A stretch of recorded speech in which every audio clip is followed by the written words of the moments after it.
Егор вошел в квартиру и остолбенел от неожиданности. В его гостиной сидел молодой мужчина в махровом халате и смотрел футбол.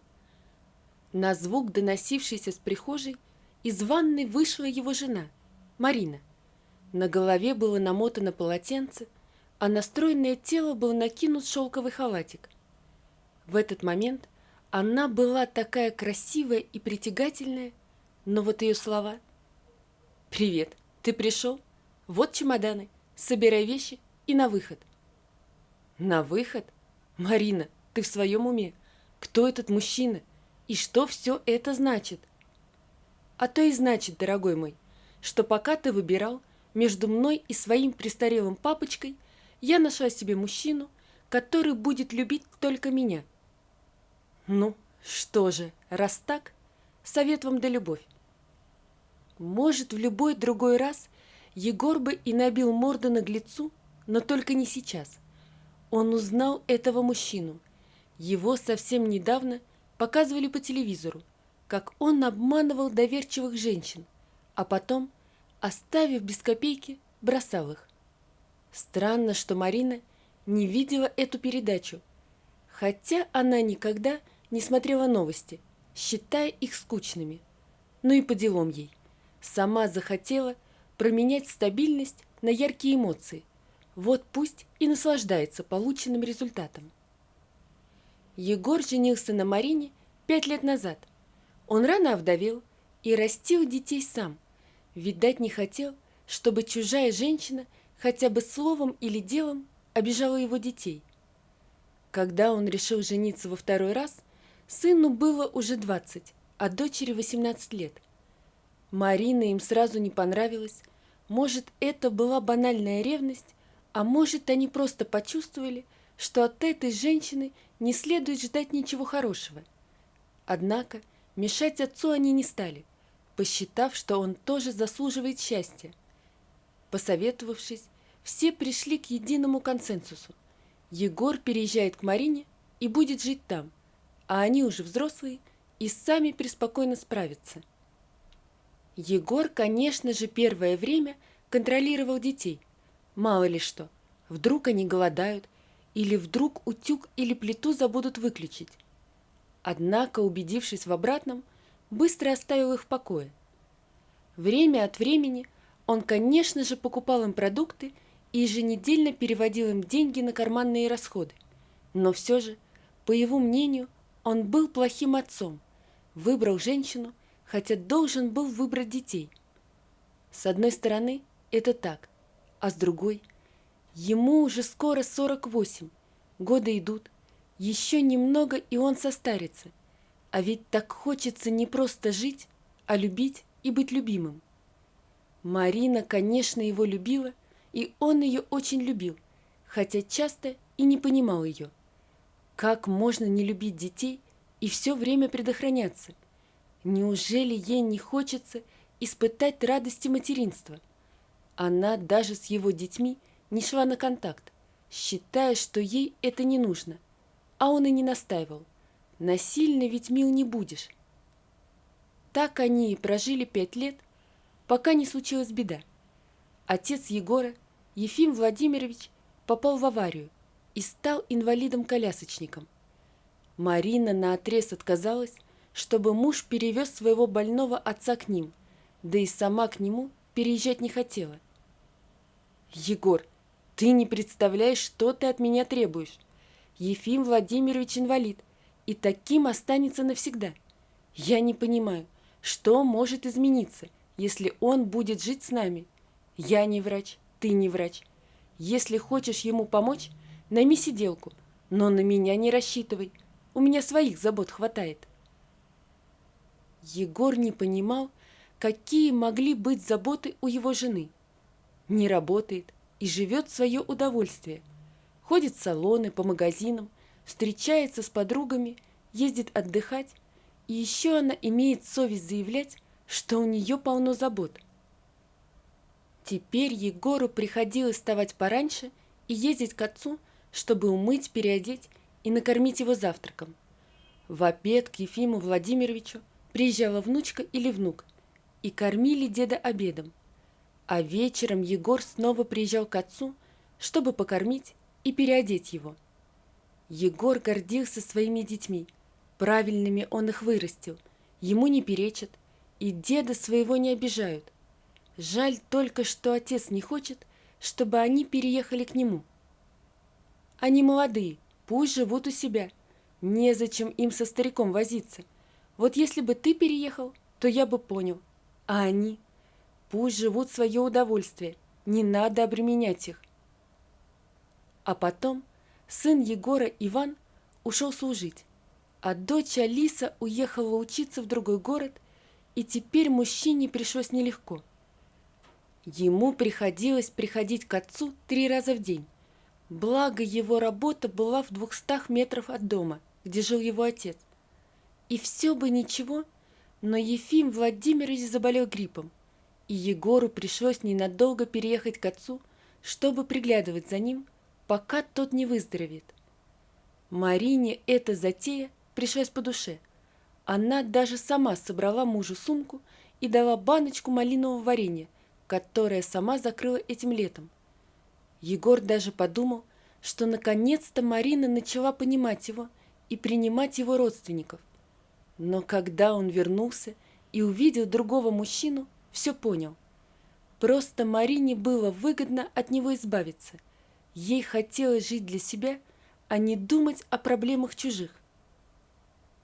Когда Егор вернулся, Ефим Владимирович сильно удивился. «Ты чего надумал? Ты же вроде мне сиделку обещал, а тут сам, с чемоданами». «А я чем хуже сиделки? Или ты не рад меня видеть?» «Рад, конечно, но ты говорил, что по Марине соскучился, хотел сделать ей сюрприз. Ей не понравился твой сюрприз? Вы что, поругались?» «Папа, это она мне сделала сюрприз. Прихожу домой, а там мужчина.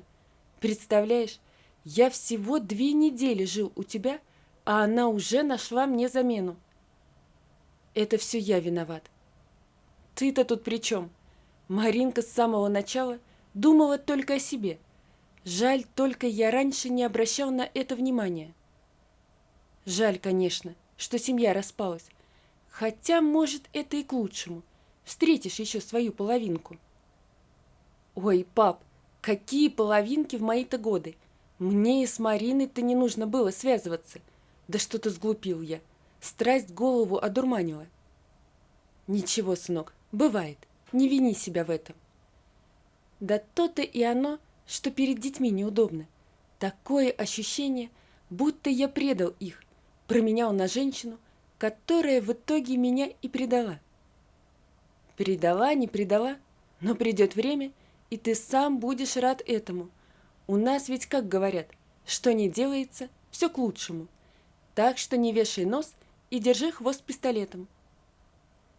Поговорив с отцом, Егор почувствовал себя немного лучше, но все равно поступок Марины все не выходил у него из головы.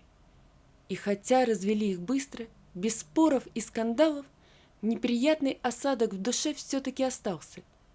Он не понимал, как так можно предать человека только из-за того, что у него временные трудности.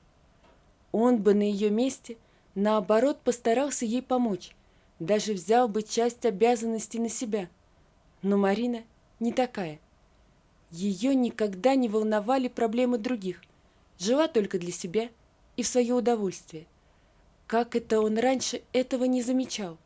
Все думал, что ее просто избаловали родители, а оно вон как вышло. Теперь Егор всего себя посвятил отцу. Купал, кормил, гулял с ним, а по вечерам играл с ним в настольные игры. Постепенно он оттаивал и даже обратил внимание на сотрудницу, которая давно строила ему глазки. Наташа была интересной женщиной, вот только одно «но». Егор больше не хотел обжигаться, поэтому на первом же свидании решил расставить все точки над «и». «Наташа, как ты смотришь на то, чтобы жить вместе?» «Нормально смотрю. На твоей территории или на моей?» «На моей. На чужой территории я уже пожил, так что до конца жизни не забуду. Только одно «но». Со мной отец живет. Отец? Сколько ему лет? Скоро 80.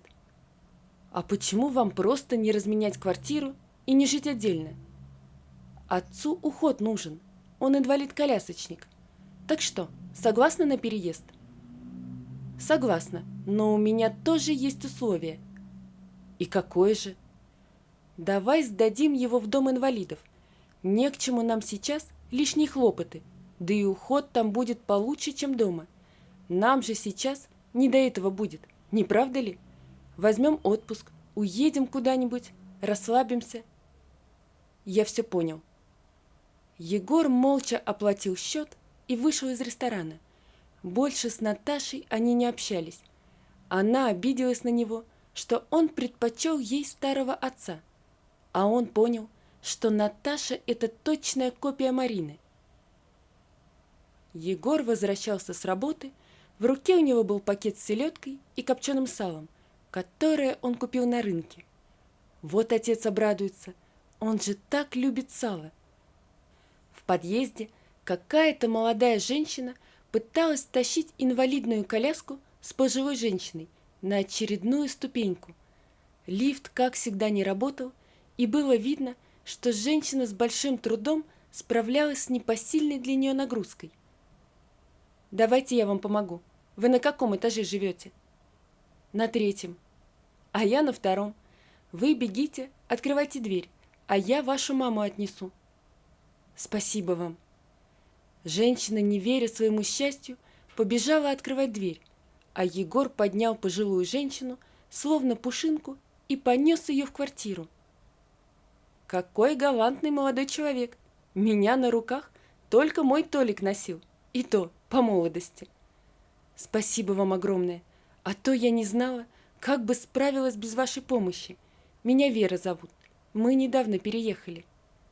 А я Егор, живу в 21-й квартире, так что, если понадобится помощь, обращайтесь, буду рад помочь вам.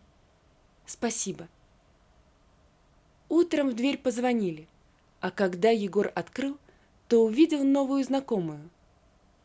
«Я сырники на завтрак пожарила. Угощайтесь». «Спасибо большое. Я так люблю сырники. Проходите, я вас с отцом познакомлю». «Пап, у нас гости. Посмотри, какие Верочка сырники принесла». «Верочка?» «Да, пап, мы вчера познакомились. Она наша новая соседка». «Ой, а вы тоже не ходите?» «Что значит тоже?» «У меня мама не ходит. После инсульта как слегла, так до сих пор и не ходит. Речь в норме, и память тоже. А вот ноги... Врачи разводят руками. Говорят, ждите. Вот мы и ждем. Куда деваться? Не брошу же я ее. Хотя муж меня уговаривал сдать ее в дом инвалидов. Даже разводом грозился. А вы?» А я сама подала на развод и ушла. Мамину квартиру мы продали и переехали в этот город, подальше от грустных воспоминаний. Извините, я вас уболтала. Пойду, надо маму одеть, мы в парк собирались. А можно мы с вами? Вчетвером будет веселее. Конечно. Ефим Владимирович быстро нашел общий язык с Анной Петровной, и они подолгу разговаривали на различные темы. И даже днем, когда их дети были на работе, они звонили друг другу и разговаривали по телефону. В глубине души каждый из них мечтал поскорее выздороветь, чтобы больше не быть обузой своим детям. А дети? У Егора с Верой все серьезно. Они даже подали заявление в ЗАГС и подыскивают загородный домик, где они будут жить все вместе, одной большой семьей. Их родители, конечно же, еще ни о чем не догадываются. Пусть это будет для них сюрпризом. Зато дети Егора выбор отца одобрили. А ведь и правда, все, что не делается, все к лучшему. Вот что бы ждало Егора, если бы он остался со своей Мариной? Все равно рано или поздно она его бы предала. А Вера? Вера, она другая. Она скромная, домашняя и такая родная. Она понимает его без слов, как и он ее тоже. И он безумно счастлив, что его жизнь сложилась именно так, а не иначе. Вот такая история, друзья. Напишите, пожалуйста, что вы думаете об этой истории. Не забудьте подписаться на канал и поставить лайк. Всего вам доброго. До свидания.